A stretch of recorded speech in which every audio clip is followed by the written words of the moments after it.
Let me tell you a personal story. Last July, my life and work partner Mohammed and I decided to go on a vacation for the first time in 5 years of our marriage. Because we are workaholics, we usually only travel for work. Fast forward to JFK Airport. We were waiting for our flight to Frankfurt. There was a white man in his 30s sitting nearby. He did not stop staring at me in a suspicious way that scared me. I received such uncomfortable stares before, but never like this. Mohammed and I boarded the plane and took our seats. Holding hands, we said a short prayer, asking God to make this trip safe, peaceful, and joyful. I kissed him on the cheek and laid my head on his shoulder. 10 minutes more to take off. It seemed like it's going to be the best vacation ever. Until 2 airport security employees came to my seat and asked me respectfully, please come with us with all your belongings. I was shocked. Like, why me? After they already did their random secondary security screening on me. So at that point, I was really scared. They refused Mohammed's request to join me, and they took me out of the plane. Worried, I followed the security officer, and many questions are running through my mind. They took me to a room, they inspected me and asked me questions, and then I was cleared. We returned to the gate, and the same guy who was staring at me stood up, got so angry, and started shouting in front of everyone. There's no way you are going to let her back in. Are you crazy? I told you she's dangerous. I felt so confused, embarrassed, angry. The security officer looked at me and said, you have 1 minute to catch this flight. So I left without arguing. I remember I was walking with the jet bridge with my head down, feeling so broken, knowing now why I was taken out of the plane. I arrived to the plane, walked in the aisles, trying to reach my seat, trying to smile in the faces of all the people who are staring at me, hating me for making their flight late, or suspicious about me, why they took me in the first place.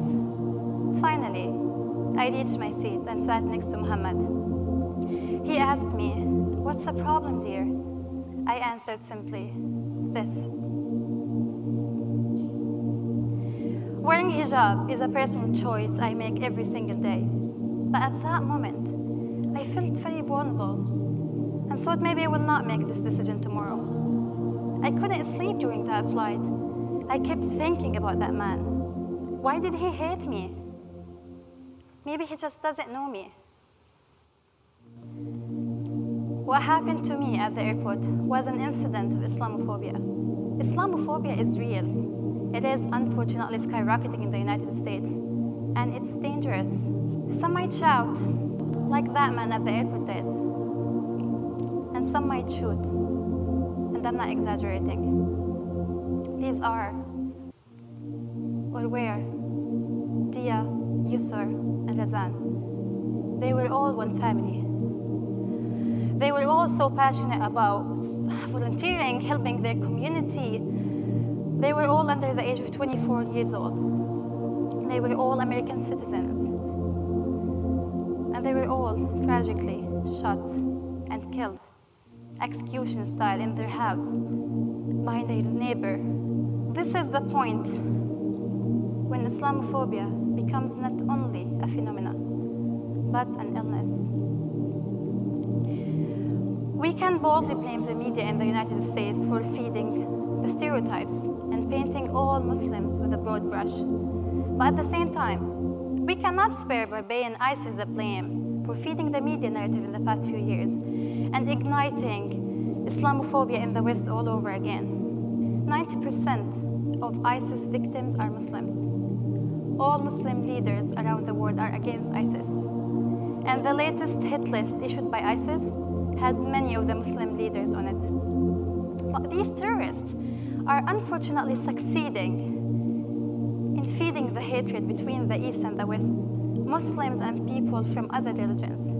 They are succeeding in making the gap wider.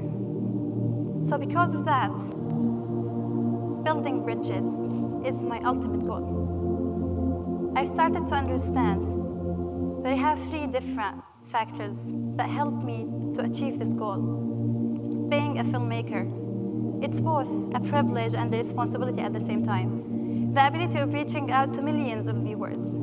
Being a social media influencer and having hundreds of thousands of followers on my social media platforms, and the ability of reaching out to them as well. And my mutual understanding of both the East and the West. These 3 factors have helped me to tell different narratives, to break some stereotypes. They help me in building bridge between people and connecting them, especially people from different cultures. The incident that happened to me at the airport inspired me to spread awareness through my work as a filmmaker. Many people have never met a Muslim woman, and even if they did, many have misconceptions about us, and some are even afraid of us. Many people think Muslim women are forced to wear hijab or oppressed.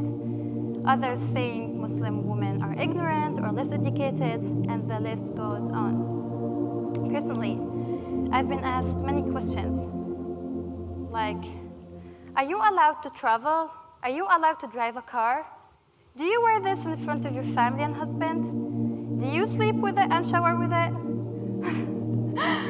So, as a filmmaker, this was my answer. Let's watch together.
We're just like you, and I don't think a piece of fabric should create a barrier between us. We produced this PSA video with Mudanisa, and in less than 2 weeks, it reached over 3 million viewers across social media platforms.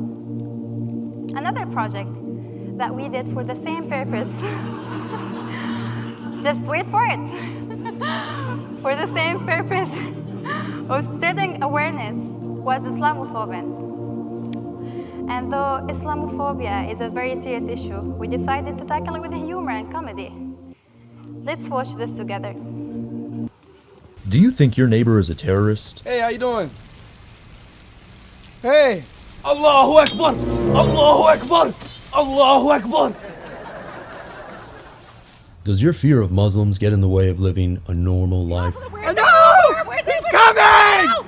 Did you call an Uber? We're fine. Yeah, we'll take the next one, it's fine. All right. We're okay. You saw the app. I didn't know. It said Mo. I didn't know. Do you judge people by their outer appearance? Introducing Islamophobin, now in an easy and convenient chewing gum. Starts working within 5 minutes to relieve bigotry and intolerance. Call your doctor if your Islamophobia worsens or you have hallucinations that discrimination isn't real. Side effects include fondness, brotherhood, acceptance, loss of bigotry, increase in rationality, and possible denouncement of superiority. I didn't realize I had a problem, but admitting is the first step. Islamophobia worked for me. Ask your doctor if it's right for you.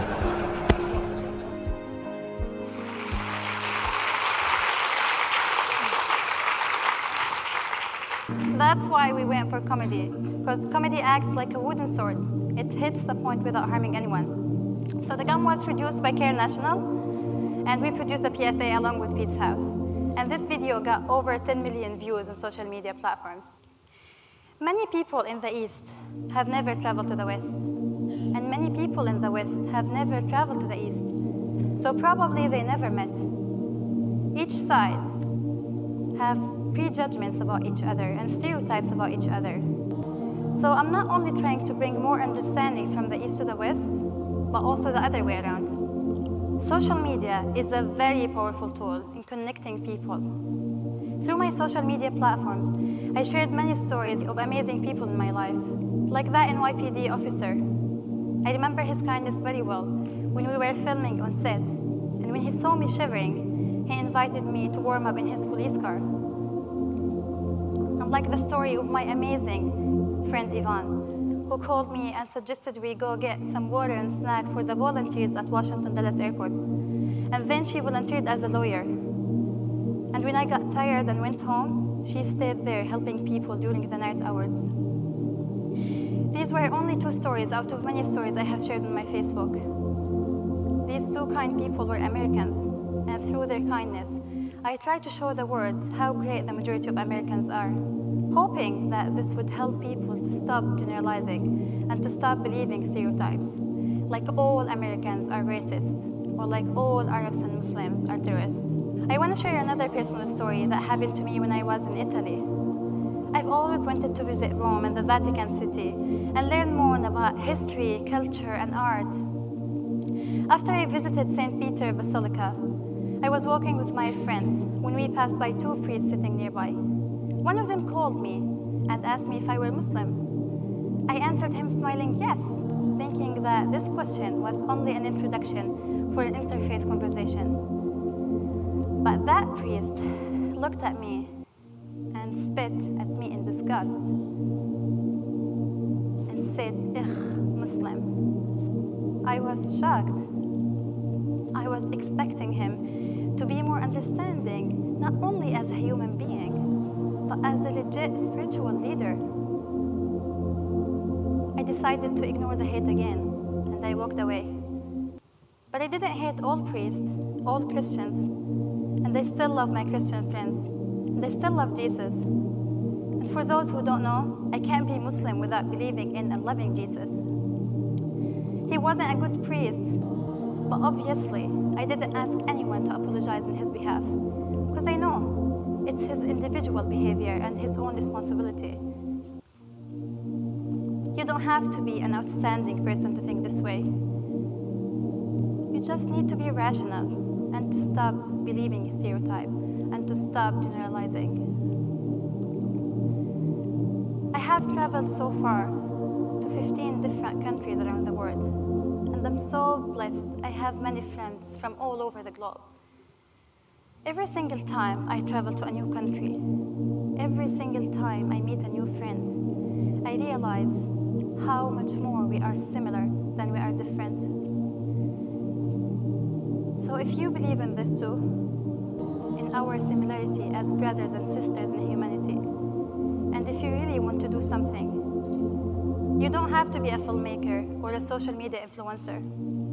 You don't have to be an expert at interfaith and cultural conversation. Everyone can do something.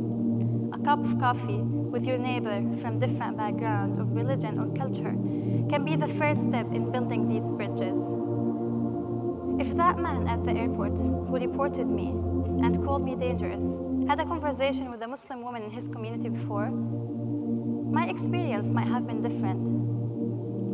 But if we work together, building these bridges, it would be a much more beautiful story in the future.